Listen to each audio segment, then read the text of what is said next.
Mesdames, Messieurs, bonjour et merci de rester fidèles à votre rendez-vous, le jury du dimanche.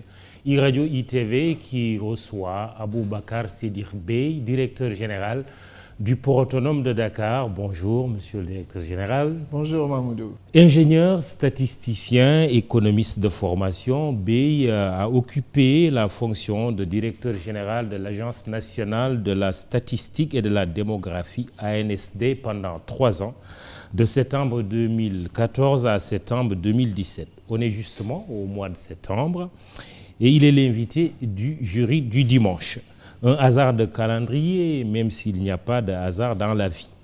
En tout cas, l'opportunité nous est offerte de descendre avec lui dans les eaux profondes du port, au calme comme au trouble. Ainsi va la vie, car dans l'activité portuaire, il y a à boire et à manger. Aboubacar Sédir Bey, c'est avant tout un long séjour aux États-Unis, chef du bureau économique à l'ambassade du Sénégal à Washington, avec 15 années d'expérience professionnelle dans le secteur privé, dans la modélisation statistique aux États-Unis. Cette année d'expérience dans l'élaboration de documents stratégiques de politique de développement au niveau d'organismes internationaux. Monsieur le directeur général, quand vous évoquez votre expérience outre-Atlantique, c'est pour insister sur votre passage à AT&T et ses 90 millions d'abonnés. Et vous concluez en ces termes, il est temps et tout à fait possible pour nous de faire bénéficier à notre pays, c'est-à-dire le Sénégal, l'expérience accumulée jusque-là. Votre conclusion me permet de lancer notre émission. Justement, aujourd'hui, qu'est-ce que cette expérience vous a servi pour la gestion du port autonome de Dakar? Merci Mahmoudou. Permettez-moi d'abord de vous remercier de l'invitation, mais aussi de vous féliciter pour l'excellent travail que vous faites à la tête de E-Media et vous dire aussi que je vous suis depuis très longtemps. Vous avez parlé de mon long séjour aux États-Unis, mais je voudrais vous raconter une anecdote, c'est qu'en réalité, tous les dimanches, je fais mon sport et je suis amoureux de longues distances, de courir les longues distances. Et tous les dimanches, j'écoutais votre émission et je préparais les 2 émissions, Alassane Samba, Rémi Ménage, je le salue au passage, et votre émission. Et ça m'entretenait durant les longues distances que je courais et ça me permettait de ne pas sentir vraiment la monotonie de la course. C'était agréable pour moi d'attendre les dimanches et de courir et en même temps de gagner sur les débats d'idées. Donc je vous remercie pour tout cela. Et l'expérience... mon expérience a commencé d'abord au Sénégal et toute mon expérience aux États-Unis s'est déroulée dans le cadre du chiffre. Que disent les chiffres du port? Les chiffres du port disent que le port se porte beaucoup mieux, mais ils disent surtout qu'on effleure à peine le potentiel du port. Peut-être qu'on exploite le potentiel du port qu'au tiers. Ça veut dire qu'il y a une bonne partie, 2 tiers de potentiel qui est là, qui est à prendre. Et c'est pour cela justement que la vision que nous avons implantée donc dans le cadre du plan de transformation parle de port moteur de l'émergence. Notre ambition, c'est véritablement de nous inscrire au cœur de l'axe 1 du plan Sénégal émergent, qui parle de transformation structurelle de notre économie nationale. Et nous pensons que le secteur portuaire, tout ce qui tourne autour des chaînes logistiques, c'est cela véritablement qui va permettre au Sénégal d'émerger, mais aussi d'ouvrir l'Afrique. Parce que notre vision, c'est que le Sénégal a une mission pour l'Afrique, c'est celle qui consiste à l'ouvrir davantage dans le commerce international dans lequel l'Afrique est encore très très faible, près de 3% seulement du commerce international et le même pourcentage sur les investissements directs étrangers. Et c'est le challenge aujourd'hui d'aller sur 10%. Et l'activité portuaire, nous pouvons en parler davantage, devrait porter cette ambition, et le port de Dakar est là et sera là pour être au cœur et être un moteur et à la fois pour l'économie du Sénégal et l'économie de la CEDEAO. Vous êtes à la tête du port depuis 2017, mais on est rattrapé depuis quelques jours par une affaire dite du nitrate d'ammonium, 3050 tonnes stockées chez vous.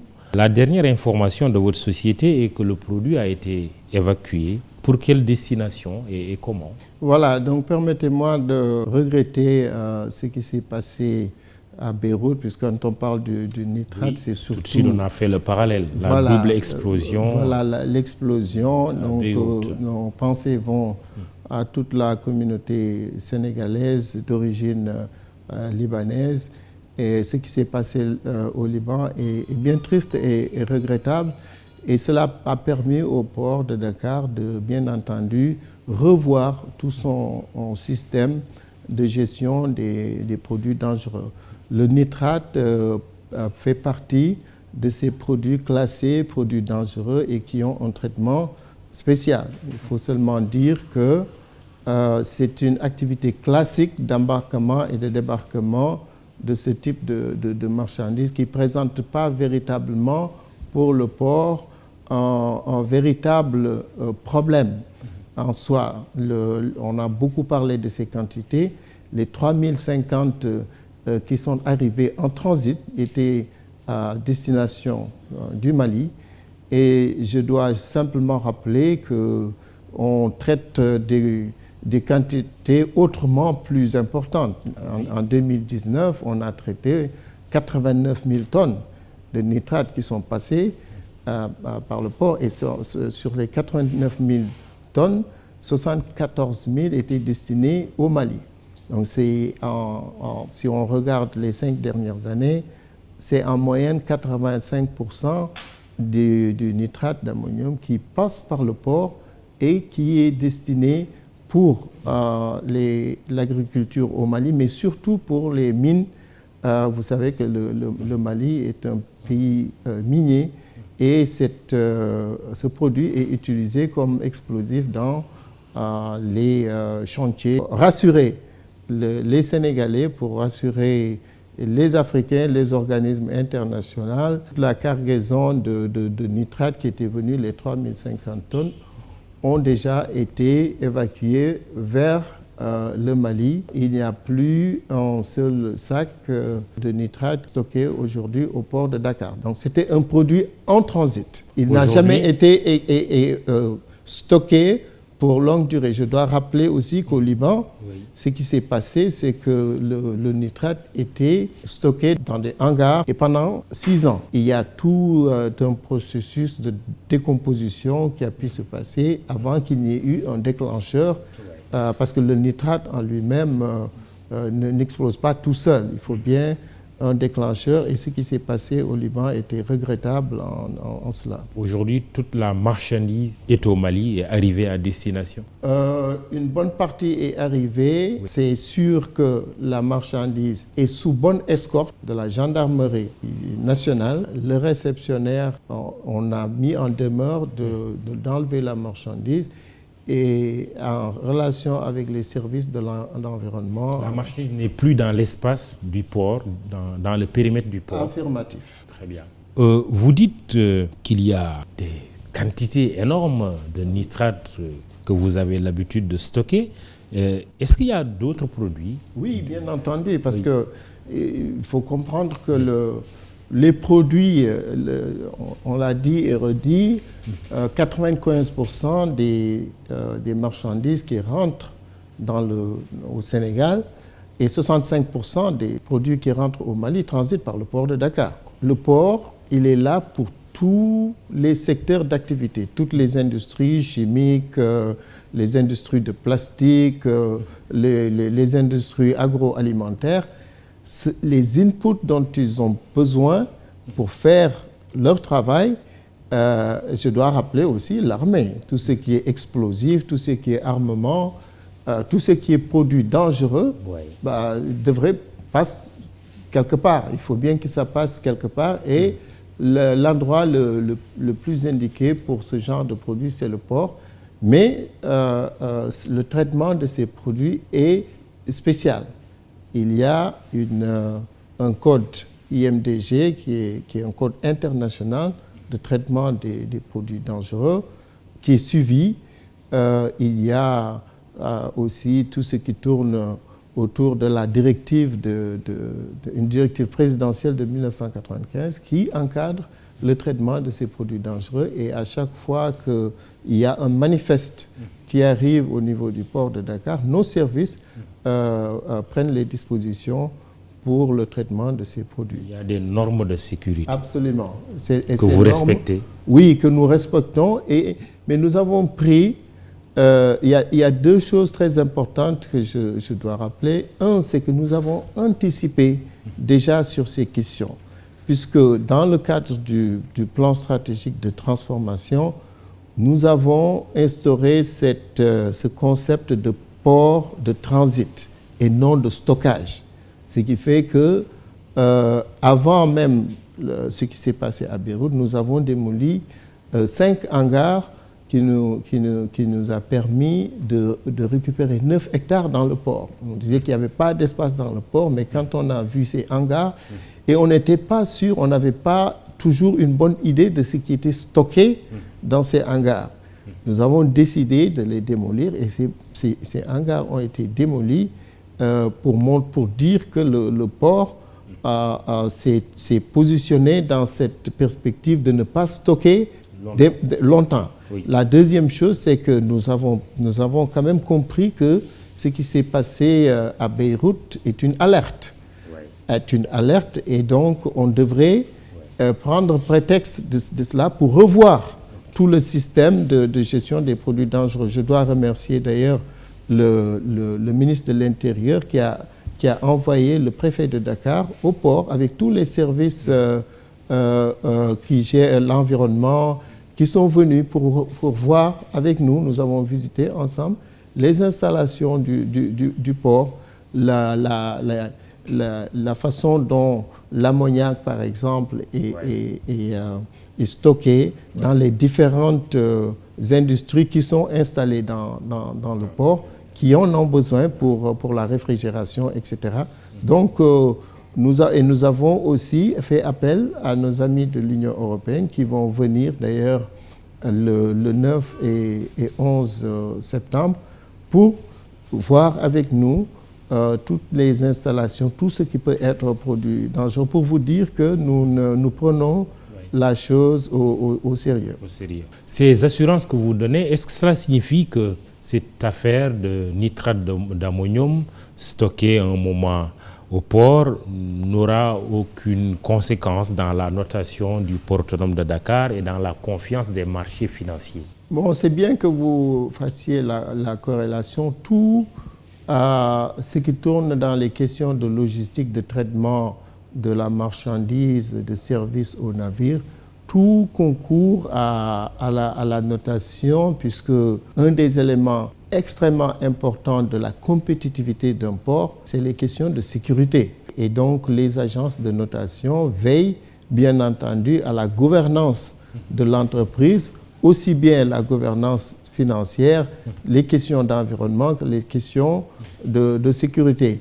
Et là, en la matière, je crois que si les agences de notation regardaient ce qui se passe au port de Dakar, je crois qu'on s'en sortirait bien. Récemment, vous avez eu une bonne note. On a opté pour rejoindre la notation, puisque en 2016, le port était sorti de ce système de notation et nous avons décidé, cette année, de rejoindre l'exercice de la notation, qui est un exercice de transparence, qui montre que le port est prêt et ouvre ses portes pour que, à la fois les services nationaux, mais aussi les agences de notation, qui devraient nous permettre d'aller sur les marchés financiers, lever les ressources dont on a besoin pour faire de l'investissement. Et pour vous donner une idée de la notation du port qui est A-, qui est parti de triple B à A-, donc 3 crans au-dessus de la note minimale que le CREMF, qui est l'autorité de régulation des marchés financiers de l'UEMOA, on est 3 crans au-dessus de la note minimale qu'il faut pour pouvoir prétendre à lever des fonds sur le... Et l'une des remarques de l'agence, c'était de dire que le port est en retard d'infrastructure par rapport à ses concurrents. Et que pour vraiment prétendre à être un hub logistique, il faudrait vraiment aller faire un exercice de rattrapage sur les infrastructures. Un emprunt obligataire sur la table aujourd'hui? C'était l'objectif de la notation, et avec cette notation, ça nous ouvre les portes pour un emprunt obligataire. Combien comptez-vous lever? Il faudrait qu'on en parle avec nos conseils, avec les objectifs qu'on a, surtout pour développer le nouveau port à Ndayane. Si on veut être moteur de l'émergence, nous avons besoin d'un big push sur les investissements en infrastructure, et je peux vous dire que nous travaillons là-dessus. Le jury du dimanche iRadio ITV, le directeur général du port Aboubacar Sédikh Bèye en est l'invité.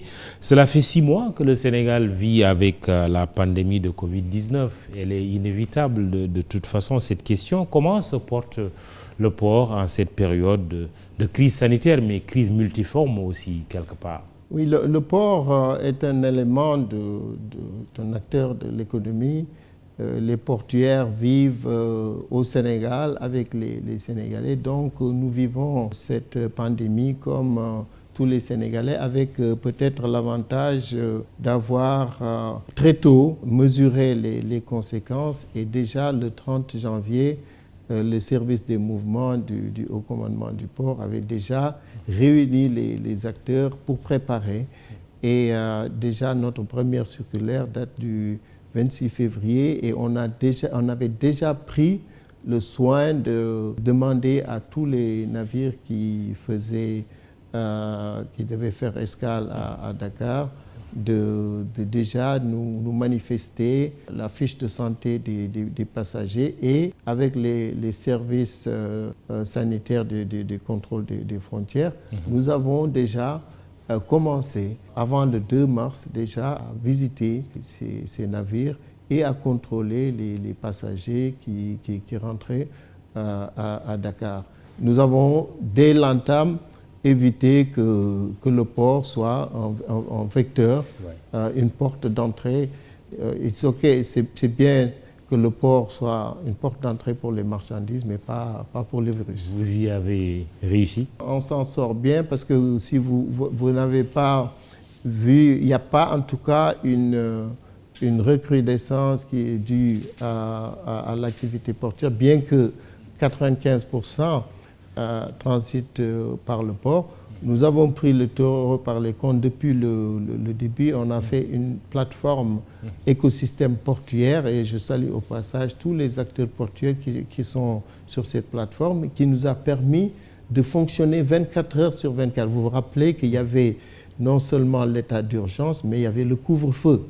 Et c'est le lieu aussi de remercier le ministre de l'Intérieur, le gouverneur, le préfet de Dakar, qui nous ont donné les autorisations, et qui m'ont permis moi-même, en tant que DG du port, de signer ces autorisations, et nous les avons gérées de façon très clean, et ce qui a permis au port de fonctionner 24 heures sur 24, et les agents du port et tous les acteurs qui sont au port de faire leur travail normalement, et qui a permis aussi au port d'avoir bien résisté à cette pandémie. Vous n'avez pas été négativement impacté?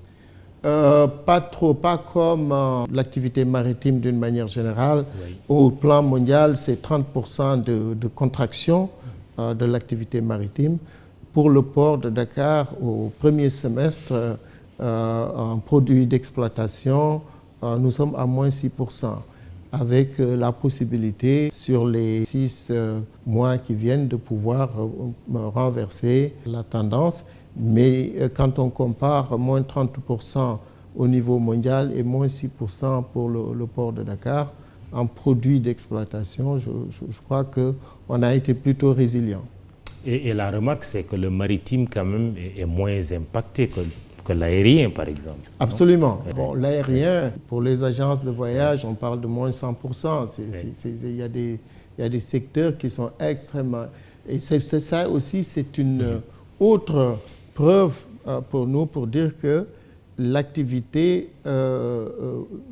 maritime devrait être au centre des préoccupations d'investissement pour l'économie nationale, moteur de l'émergence, parce que l'activité maritime est une activité d'abord profitable. Une opportunité finalement, avec cette crise. Une grosse opportunité avec cette crise, et peut-être qu'on va en parler, qui va procéder à une redistribution des cartes au niveau géopolitique. Oui, absolument. Je crois que sur le plan mondial, sur le plan macroéconomique, on va vers une véritable redistribution des rôles avec la Chine qui était l'usine de manufacture du monde, et certainement que les pays développés, que ce soit l'Amérique du Nord ou les pays européens, ils réfléchiront davantage pour ne pas mettre tous les œufs dans le même panier, et qu'il y aura certainement de la redistribution, de la délocalisation vers d'autres pays, et certains pays africains, et nous pensons que des pays comme le Maroc, des pays comme le Rwanda, des pays comme le Sénégal devraient pouvoir bénéficier de ça, pourvu qu'on soit prêt, qu'on soit préparé à accueillir ces possibilités de délocalisation, et c'est notre vœu. C'est pour ça que le port, le nouveau port de Ndayane, qui est un port qui sera un port de 4e génération, c'est pour ça qu'il faut bien le réfléchir, bien le designer pour l'après-Covid. Je vois que vous piaffez d'impatience pour parler du port de Ndayane. On va y arriver, c'est promis. Mais avec toutes ces opportunités, quel est aujourd'hui le positionnement du port de Dakar ? Un port beaucoup plus sous-régional. On a parlé du Mali, mais il n'y a pas que le Mali. D'autant plus qu'il y a une concurrence aussi. La Côte d'Ivoire, par exemple, a toujours été un concurrent pour le Sénégal en matière d'économie maritime. Et quel est le positionnement aujourd'hui du port au lendemain ou pendant qu'on est déjà en pleine crise? Le port de Dakar, il y a 2 options. Il y a eu 2 options. Il a un client captif, l'économie du Sénégal, qui s'est très bien portée sur les 5-6 dernières années, pour la première fois dans l'histoire économique du pays, avec la vision du président de la République, le président Macky Sall, qui a mis en place le PSE, le premier PAP 2014-2018, qui a permis véritablement de démarrer la transformation structurelle de notre pays avec plus de 6% de croissance sur ces périodes-là. Donc ça a permis au port de Dakar de catapulter ses revenus et son volume. Et inversement, une économie en récession, avec un taux qui va tourner autour de 1%. Conjoncturellement, c'est un passage. Il y a quand même une réalité là qui est à gérer. Oui, structurellement, l'économie est potentiellement forte. Maintenant, vous voyez qu'on a, dans le cadre du nouveau PAP réajusté, il est projeté 1,1%. Mais si vous regardez les pays développés, c'est du moins 10%, moins 6%, etc. Ce n'est pas la catastrophe, c'est ce que vous voulez dire? Ce n'est pas encore la catastrophe. C'est pas la catastrophe. Bon, la chute est quand même vertigineuse. Oui, mais c'est une décélération, ce n'est pas une contraction. Il faudrait... mais c'est quand même moins que le croît démographique. C'est en ça qu'il faut s'inquiéter, parce qu'on a un croît démographique qui est autour de 2,5%. Oui. Là, on est une croissance de 1,1%. Ça vous fait une contraction négative de peut-être moins 1,5%. Mais ça, c'est dans un processus économique, c'est des déséquilibres conjoncturels qui peuvent se comprendre. La question, c'est comment on prend l'opportunité de ce qui se présente est autrement plus intéressante en termes de potentiel, parce que là, on a le monde qui s'ouvre pour nous. Justement, d'où ma question. Comment vous positionnez le port aujourd'hui? Le port, le port doit être un port industrie. Il ne peut pas seulement être un port classique d'embarquement et de débarquement. Vous êtes obligé de faire exactement ce qui se fait à Singapour, qui est à peu près le même profil que le Sénégal. Il faudrait que les produits arrivent au port et qu'ils soient transformés et qu'ils soient remis dans les conteneurs, dans les navires, pour aller un peu partout dans l'Afrique. C'est ça la vision. C'est ça votre perspective. Mais le rôle du Sénégal, le Sénégal est un pays de service. Nous avons une qualité des ressources humaines bien pointue qui est là à tous les niveaux. Vous avez dans le numérique, dans la logistique, le port de Dakar est connu pour sa qualité de service. Nous devons prendre avantage de cette qualité des ressources humaines, mais aussi de la stabilité politique, la sécurité qui existe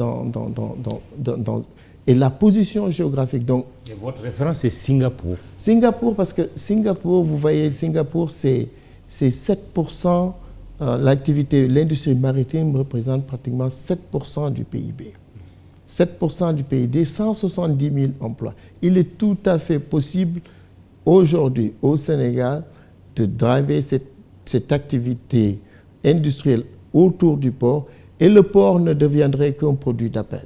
L'embarquement, débarquement serait secondaire par rapport à l'activité de transformation qui s'y déroulerait, mais cette transformation au service des autres pays. Mais ça, c'est un rôle que l'Afrique, la CEDEAO doit aussi jouer. Pourquoi? Parce que l'Afrique ne devrait pas continuer toujours à importer les produits finis. Nous devons pouvoir travailler avec la Chine pour que les produits qui sont importés par l'Afrique, la CEDEAO, soient des produits semi-knockdown, comme on dit, semi-finis qui viennent, et que dans le cadre des importations des produits africains, que ces produits semi-finis reçoivent un peu de valeur ajoutée et repartent sur les navires, que ce soit en Côte d'Ivoire, que ce soit le Nigeria. Moi, je voudrais bien servir le Nigeria. Le Nigeria, un gros marché qui est un gros centre d'intérêt pour moi en termes de pénétration de ce marché sur des produits que transiteraient par Dakar. Et c'est ça qui va faire le moteur de l'émergence. Et c'est un des éléments de votre plan stratégique de développement, Vision 2019-2023, qui s'accompagne d'un plan de transformation. Vous étiez en train d'en parler. Où en êtes-vous justement dans les grands projets structurants et qui sont au cœur de ce PSD? Ce plan de transformation est en marche, et je dois dire que les premiers résultats sont très, très encourageants. Et c'est ce qui nous pousse davantage à dire que on va, c'est comme les Américains disaient wallet sharing, il y a le portefeuille d'investissement de l'État. On va très agressif sur ce portefeuille, et on va très agressif sur le portefeuille international, sur les marchés financiers, pour chercher de l'investissement. Mais il nous faut convaincre. Et pour convaincre, il faut qu'on montre déjà qu'on peut gérer, qu'on peut avoir des résultats. Et les résultats que nous avons parlent d'eux-mêmes. Nous avons, juste sur les 3 dernières années, si vous cumulez les impôts que le port a payé au service de la DGID, ça dépasse ce qu'on a payé les 10 dernières années. Si vous regardez les dividendes que nous payons, c'est la première fois que le port paye des dividendes et cette année, nous en avons versé 12 milliards. Donc ça veut dire que c'est possible. Mais le port aussi, en termes de droit de porte, c'est 95% de ce que la douane fait rentrer dans la trésorerie de l'État, autour de 800 milliards. Donc, il y a quelque chose qui se passe, il y a quelque chose de possible là-bas. On peut aller beaucoup plus, mais il faut l'investissement. Et pour les projets que nous avons démarrés, bien entendu, notre premier bottleneck, si vous voulez, notre premier problème, c'est la congestion. Et nous avons créé déjà un des projets phares, c'est la gestion des flux de camions qui va démarrer ce mois-ci, le 15 septembre. On l'avait déjà prévu bien plus tôt, mais des questions de tarification nous avaient empêché de le mettre en place. Mais tout le système est là. Mais il y a aussi la base logistique pétrolière. Et là, je voudrais vraiment faire un stop pour d'abord remercier le président de la République, le président Macky Sall, qui a décidé, dans le cadre du contenu local, d'octroyer la concession au privé, au secteur privé national. Si vous vous rappelez, nous avions lancé la place du secteur privé au port. Mais justement, là, on a eu l'impression que c'était plus des entreprises étrangères qui contrôlaient la plateforme. Qu'en est-il exactement aujourd'hui, au-delà des discours? Nous avons aujourd'hui 4 concessions au niveau du port de Dakar. Il y a le conteneur avec DP World, le vrac avec TVS, le terminal pétrolier avec Sea Invest et le Roro avec Bolloré. Et pour la première fois, le président a décidé que la base logistique pétrolière, qui est quand même un projet structurant et à la fois critique, en ce sens que l'activité pétrolière, d'une manière générale, dans les pays africains, ne bénéficiait pas véritablement au pays. Il y avait beaucoup de coûts qui étaient déjà inclus dans les activités de base logistique et qui généralement étaient gérés par le privé international. Oui. Aujourd'hui, dans le cadre du Sénégal, c'est 100% octroyé au privé national. Si vous vous rappelez, on avait fait un avis à manifestation d'intérêt et il y avait 7 concurrents qui étaient là et on avait déjà, le port avait décidé, sur instruction du président, d'octroyer la base à un de ces acteurs. Le président a décidé et nous a instruit de travailler, de faire tout pour mettre toutes ces 7 entreprises autour d'une table et de les fédérer. Ça a pris du temps. Pendant 6 mois, on a travaillé et aujourd'hui, j'ai le plaisir d'annoncer que les 7 entreprises privées nationales ont accepté les termes que le port a mis en place.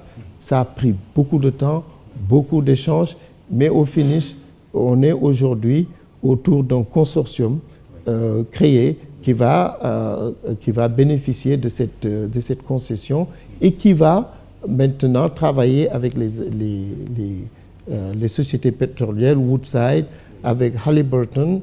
Et je dois dire que pour Halliburton, ça a démarré les travaux de construction de l'usine à bout, la LMP, et c'est en cours d'exécution. C'est un projet phare que nous sommes satisfaits d'avoir pu le mettre en place. Bravo pour avoir confié ça aux nationaux, cette plateforme pétrolière. La balle est dans leur camp maintenant. Très bien, on va voir ce que ça va donner exactement au résultat, mais ça fera quand même 1 sur 4. Hein. Ça fait 1 sur 4, mais c'est le début d'une aventure, c'est le début de quelque chose d'exaltant, de quelque chose qui sera extrêmement enrichissant pour l'économie du pays. Et quand on parle encore une fois de moteur de l'émergence, c'est ça. Parce que vous voyez, l'activité de base logistique est estimée entre 5 et 10% des revenus du pétrole. Vous voyez, dans le port de Dakar aujourd'hui, avec cette activité logistique, des entreprises nationales qui vont capter dans le cadre du contenu local 10% du revenu du pétrole, qui en général sortaient du pays. Aujourd'hui, avec la possibilité pour ces entreprises de s'installer dans le port de Dakar sur 3 hectares et de faire cette activité de local content qui va nous permettre de capter 10% et avec tout ce que cela comporte comme autres dérivés de toutes les entreprises qui vont pouvoir travailler avec cette activité, on est bien parti pour un port moteur de l'émergence. On va très rapidement redire un mot sur la congestion structurelle du port, après nous avoir dit l'originalité de votre démarche. Et est-ce que vous êtes l'inspirateur de la mesure d'interdiction de circuler des gros porteurs à certaines heures, ou plutôt vous en êtes impacté? Certainement impacté, mais la congestion, elle est là, tout le monde est impacté par la congestion. Et je dois dire aussi que les estimations économétriques montrent que cette congestion coûte entre 6 et 8% de PIB. Et le Sénégal, c'est à peu près 13 000 milliards, 8%, c'est nord de 700 milliards. Donc vous voyez que la préoccupation du gouverneur de Dakar, nous la comprenons. Nous-mêmes, nous essayons de trouver des solutions. Lui aussi essaie de trouver des solutions. Bien entendu, ça nous impacte et nous aurions aimé... Négativement. Ah oui, c'est clair, parce que quelque part, c'est l'efficacité de la manutention. Parce que quand le bateau débarque, il y a 200 à 500 camions qui doivent être là pour pouvoir décharger. Quand vous avez le rythme de déchargement, donc le navire il reste à quai pour beaucoup plus longtemps. Vous auriez aimé? Je crois qu'on va se rapprocher du gouverneur pour proposer des solutions, pour proposer peut-être des autorisations qui pourraient être spéciales pour le port, peut-être le week-end des mesures d'assouplissement. Mais nous allons rencontrer les acteurs pour des approches de solutions. Donc, qu'on s'entende bien, il y a un arrêté qui est là, qui sera respecté, qui a aussi ses aspects positifs. Parce que l'interdiction de stationnement aux abords du port ou n'importe où, parce que les camions, ils ne sont pas faits pour stationner dans les abords. Ils doivent avoir des garages spécifiques pour ça. Mais je pense que l'application stricte, nous pensons que nous avons des suggestions que nous pouvons amener au niveau du gouverneur et je suis sûr qu'il portera bonne écoute. J'imagine que la lutte contre le fléau que constitue la congestion du port motive aussi les grands projets. L'occasion de parler du port de Ndayane, parce que vous avez l'ambition d'être le moteur de l'émergence, le moteur de l'économie sénégalaise, en vous positionnant également au niveau continental, vous venez de le dire, avec comme référence Singapour. Le port de Ndayane, justement, vous le voulez, mais ça coince. Pourquoi? Bon, d'abord, pour la congestion, avant, Ndayane, c'est une solution moyen terme, disons 3-4 ans. Mais déjà, tout de suite, la vision du port et ce qu'on a commencé à faire, c'est le port sec. Le port sec qui va permettre de faire sortir la marchandise par le rail. Si vous visitez le port de Dakar, vous vous rendrez compte qu'il est maillé d'un réseau ferroviaire pour dire que ce port était conçu déjà pour faire sortir la marchandise par le rail. Malheureusement, ces 10 dernières années, il y a plus le trafic sur le Mali, par exemple, est passé de 75% qui partait sur le rail à pratiquement 0%. Tout passe par la route. Donc, on a décidé... Avec ce que ça induit comme conséquence. Exactement. Dégradation de nos routes, exactement. Et toutes les autres conséquences négatives. Exactement. Oui. Donc, la première méthode, c'est de faire sortir par le rail et donc éviter que les camions ne rentrent. Et là, nous allons le présenter au gouverneur et je suis sûr qu'il va nous appuyer. Et c'est ça la solution première. Sortir. Il y a 450 camions maliens qui arrivent par jour. Il y a 1800 camions qui rentrent au port tous les jours. Donc, si vous êtes sur la route de Rufisque, c'est invivable. Au passage, c'est pour cela que le président Macky Sall tout de suite a freiné des 4 fers quand on a annoncé des sanctions contre le Mali. Mais le Mali, c'est le premier client commercial du Sénégal. Le Mali, les relations, ce que le Sénégal fait avec le Mali, c'est exactement ce qu'on doit faire avec en tout cas au moins une dizaine ou une quinzaine de pays. Ce que le Sénégal vend au Mali, il ne le vend à aucun autre pays. Ça représente combien exactement? On a une balance commerciale excédentaire de 190 milliards sur le Mali. C'est quand même énorme. C'est important et le Mali, c'est 20 millions d'habitants. Le Mali, c'est une économie, c'est potentiellement une économie. Quand cette économie croît, le Sénégal croît même plus. Il y a un effet multiplicateur. Donc, le Mali est pour nous un pays extrêmement stratégique. C'est pour ça que ces conséquences telles qu'elles étaient annoncées allaient être une catastrophe pour le Sénégal. Mais quand on a entendu les mesures, la préoccupation, la position du président de la République, nous avons applaudi des deux mains. Et je dois dire aussi, nous avons eu un feedback parce que nous avons 2 sociétés au Mali. Nous avons une représentation commerciale, nous avons les entrepôts du Sénégal au Mali.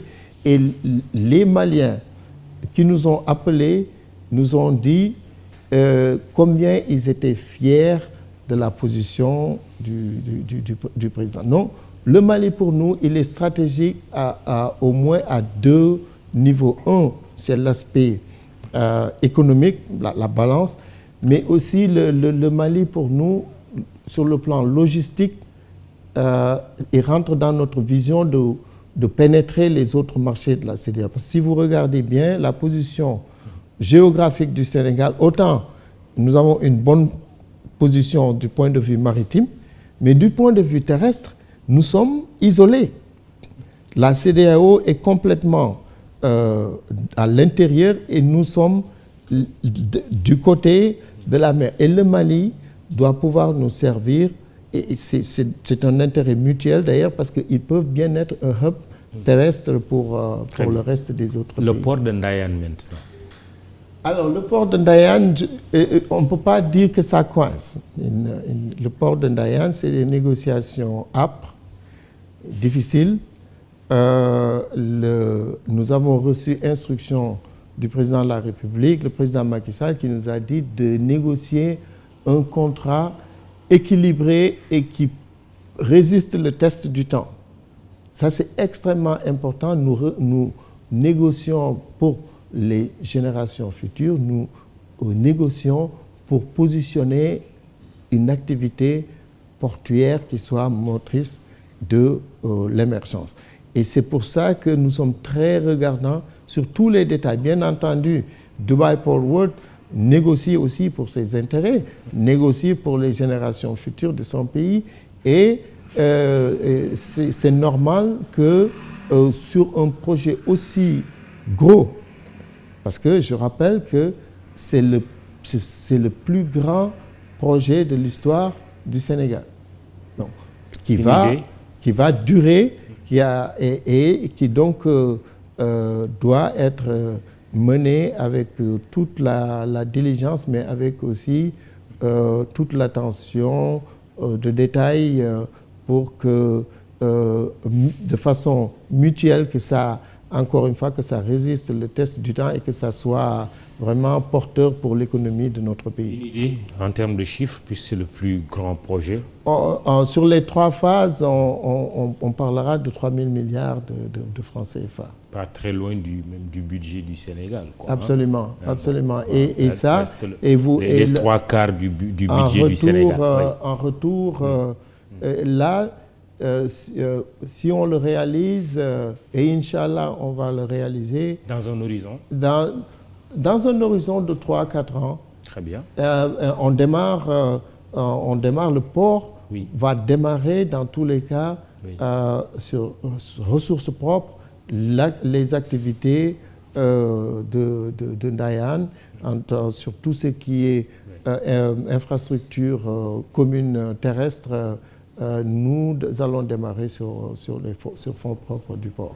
En termes de soutien au plan institutionnel, vous avez parlé du président de la République. Est-ce que vous avez le même soutien de votre ministre de tutelle, le ministre de l'économie maritime?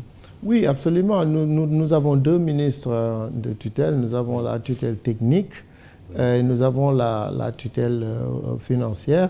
Et nous travaillons de façon très étroite. D'ailleurs, dans le cadre des finances et du budget, oui, et ministère de l'économie maritime. Oui, et même le ministre de l'économie. De l'économie et du plan. Du plan. Je suis allé quand vous dites 2 tutelles, je veux comprendre. Oui, ça c'est institutionnellement, c'est ce qui est officiel. Oui, c'est quel ministère et quel ministère? C'est le ministère des Pêches et de l'économie maritime, le ministère de tutelle technique et le ministère des Finances et du budget, tutelle financière. Très bien. Et il y a même accessoirement le ministère de l'économie et du plan. Quand on parle de relance, on parle du plan Sénégal émergent. Quand on parle du plan d'action prioritaire, c'est le ministre de l'économie et du plan. C'est double tutelle, mais vraiment, le fond de votre pensée. Double ou triple tutelle au plan institutionnel? Est-ce qu'un avantage ou un handicap? Ce n'est pas un handicap? Non, ce n'est pas un handicap, puisque en réalité, c'est très clair du point de vue des textes. Les sociétés nationales sont régies par la loi 90-07 qui donne une autonomie de gestion. C'est une gestion privée. C'est une entreprise publique avec une gestion privée qui a un conseil d'administration et un président de conseil d'administration. Je salue au passage mon président de conseil d'administration, le président Moussassi, et qui a bien démarré, avec qui nous travaillons très étroitement. Et il comprend bien les enjeux et il comprend bien la vision, et nous pensons que nous allons avoir ensemble des résultats très intéressants pour le pays. Des questions posées par quelques auditeurs que nous allons écouter très rapidement et entendre vos réponses. Je suis un employé du port autonome de Dakar. Bon, question bi bëggoon ngeen laajal ñu ko Aboubacar Sidibé mooy que ni dafa tegoon benn plan de recrutement benn plan de régularisation des CDD en CDI 2019 dafa waxoon ni day jël 300 personnes, il l'a déjà accompli. Mais 2020 jusqu'à présent defagul benn recrutement en CDI. Contractuel yi il vit dans la misère. Affaire yi xam nga rek mënoo kaas mënoo def dara parce que syndicalistes yi tamit ils sont bien aisés que instant bii di jënteetuñu employés yi. Pourquoi il s'attarde à payer les 7%? C'est une prime la bu nga xam ne portières yi dañ ko waroon jot depuis comment dirais-je juillet, je pense bien bu ma juum te ba tey ji ça tarde à venir, kenn xamul lu xew ak lu ko waral. Bonjour, je suis un ex-ministre de la République et donc je préfère garder l'anonymat. La plateforme portuaire des camions se trouvant en Mbao a été hypothéquée, et pour combien d'années? Le port de Dakar n'a que 10% d'actionnariat sur les plateformes pétrolières du Môle 2 pour ce fameux taux. La cartographie du domaine portuaire a été retracée par l'ANSD. Et qu'est-ce qu'il attend pour la publier à son personnel et au ministère de l'économie et des finances? Qu'est-ce qu'il attend aussi pour les 7% du bénéfice fait sur l'exercice 2019, alors qu'il diffère un chiffre d'affaires de 14 milliards? Sur les 7%, c'est la prime de rendement. Oui. Et bon, je vais le rassurer que cette prime sera payée ce mois-ci, Inch'Allah. Ah oui, et au mois de septembre. Oui, donc à la fin du mois de septembre. Et qui représente en termes de mobilisation de la masse salariale. De la masse salariale. Mais ce qu'il faut comprendre, c'est que nous ne pouvons payer qu'après autorisation du président de la République. C'est ça la procédure. Aujourd'hui, donc le président du conseil d'administration a fait le courrier qui est allé à la présidence. Et moi-même, je vais suivre le courrier pour m'assurer que voilà, donc on a l'autorisation. Ça, c'est juste des questions de procédure, hein, mais on va le faire pour ce mois qui va venir, parce que rien ne s'y oppose. Oui. On a un produit, on a un résultat net positif.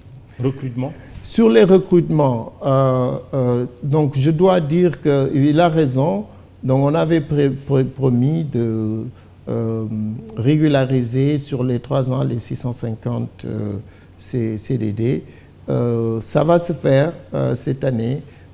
Mais comme vous le savez, c'est des règles, il y a des règles de gestion aussi. Quand on regarde, on a un tableau de bord qu'on regarde et qu'on monitore. On ne fait pas toujours tout de suite ce qu'on avait décidé. Il y a un timing. Le timing qu'on a décidé, c'est de le faire vers la fin de l'année. Mais ça va se faire. Mais je dois dire, pour son information aussi, que nous n'avons pas seulement promis de faire les CDD en CDI, mais les temporaires, ceux qui étaient, disons, un pied dedans, un pied dehors, comme on dit, qui avaient des contrats de prestations, mais qui étaient au port, on a décidé de les mettre en CDD. On en a pris 150 cette année, mais qu'ils soient rassurés que cela va se faire. Plateforme de camions, le dernier intervenant. Je n'ai pas trop saisi ces questions, mais pour est-ce que vous avez compris? Pour Mbao, je peux le rassurer aussi que l'hypothèque, et ça c'était avant qu'on soit là, mais ça n'a rien de gênant que d'avoir un terrain dont on dispose, et que quand l'entreprise fait une levée de fonds, quand il emprunte au niveau de la banque peut demander une garantie et un terrain peut être hypothéqué. Et ça, je peux dire aussi qu'on a reprofilé la dette du port, et ça nous a permis effectivement d'enlever l'hypothèque sur un bon nombre de ces terrains. La cartographie. La cartographie de l'ANSD, elle a été extrêmement favorable, elle a été extrêmement bénéfique pour le port, puisque déjà on a pu récupérer 17 hectares qui n'étaient pas connus du port. Cette cartographie n'est pas destinée à être publiée, mais nous avons saisi le ministère des Finances pour effectivement la régularisation des terrains qui sont mis en jouissance pour le port. Ça, je peux le rassurer que cette cartographie aujourd'hui, elle est mise dans un système d'information géographique et qui sera bientôt disponible pour tout le monde de voir. Alors, on va terminer, mais vraiment, on prend 1 minute au réalisateur. Les tendances lourdes aujourd'hui en termes de perspective dans le domaine portuaire et plus particulièrement pour le port de Dakar. C'est un impératif d'investissement. Le port de Dakar, c'est 73% de conteneurs qui repartent vides, structurels. Donc, c'est ces goulots d'étranglement qu'il faut lever. C'est le retard d'investissement, c'est le potentiel qui est là, qu'il faut lever. Maintenant, il y a, comme j'ai dit, le port de Dakar, c'est le captif qui le gère. Maintenant, il faut décrocher. Il faut décrocher sur ça, sinon les tendances lourdes vont continuer à inhiber notre performance. Vous avez une casquette politique, quand même, on ne va pas manquer de le relever. Vous êtes militant de l'APR et vous militez même à Dieuppeul. Avez-vous fait votre déclaration de patrimoine? Oui, j'ai fait ma déclaration de patrimoine et c'est quelque chose qui est normal pour tout citoyen. Dès votre entrée? Dès mon entrée. Mais quand on dit qu'il y a un ministre qui ne l'aurait pas fait... Bon, oui. Vous poserez la question au ministre. Bon, on ne sait même pas qui est le ministre d'ailleurs. On a dit que 34 sur 35 ministres ont fait leur déclaration. Vous ne savez pas? Non, je ne cherche pas à savoir non plus. Très bien.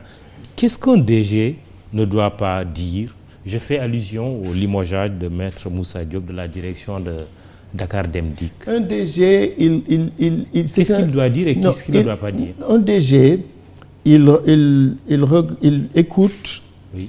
Il comprend la vision du président de la République, il travaille à la mise en œuvre efficace de la vision. Il ne parle pas du troisième mandat? Il parle de ce qui est important pour le pays, il parle de la direction. Parce qu'un président de la République, oui. Et là je vais citer Mandela. Il dit qu'une vision sans action, c'est comme un rêve. Mais une vision qui est accompagnée d'action, ça vous transforme le monde. Aujourd'hui, on est dans cette vision, on est dans ce moment. En 2012, j'ai écrit un article, il faudrait que je le mette à jour, qui est publié, qui est encore sur les plateformes, et qui a parlé du moment du décrochage. Le moment du décrochage, c'est là où on est. Aujourd'hui, je trouve qu'au Sénégal, on parle beaucoup de politique. J'aimerais que... Même quand ce DG a une casquette politique, il ne peut pas parler du troisième mandat. Non, je parle du moment, ce qui est important aujourd'hui. Quand je vous dis que le port de Dakar, c'est 73% de vide, je challenge d'ailleurs, ça me donne l'occasion de... Les jeunes, les chercheurs, les universitaires, on a beaucoup de plateformes qui parlent de politique. Mais si on parlait de cette équation, et si on parlait de l'équation de la balance commerciale structurellement déficitaire, James Carville, le fameux stratégiste de Bill Clinton, quand on lui demandait sur les élections de 92, c'était quoi la solution? C'était quoi? Il disait « the economy is stupid ». Les sujets économiques. Exactement. Aujourd'hui, au Sénégal, on devrait dire, ce qui est important, c'est la bataille de la balance commerciale. C'est ça qui va nous mener vers l'émergence. Aboubacar Sédir Bey, DG du port, un DG qui veut parler plus d'économie que de politique, même s'il a une casquette politique. Jury du dimanche, iRadio ITV, Mahmoud Ibra Kane, à la technique Abdoulaye Ndiaye, Iba Mar Diop et tous les autres techniciens. Immédiat SN Aliou Diouf, Babacar Ndaw Faye pour à la fois le texte et la photo. Biram Pouy, Mamoudi Diagne pour les réseaux sociaux. Bon dimanche, rendez-vous dimanche prochain.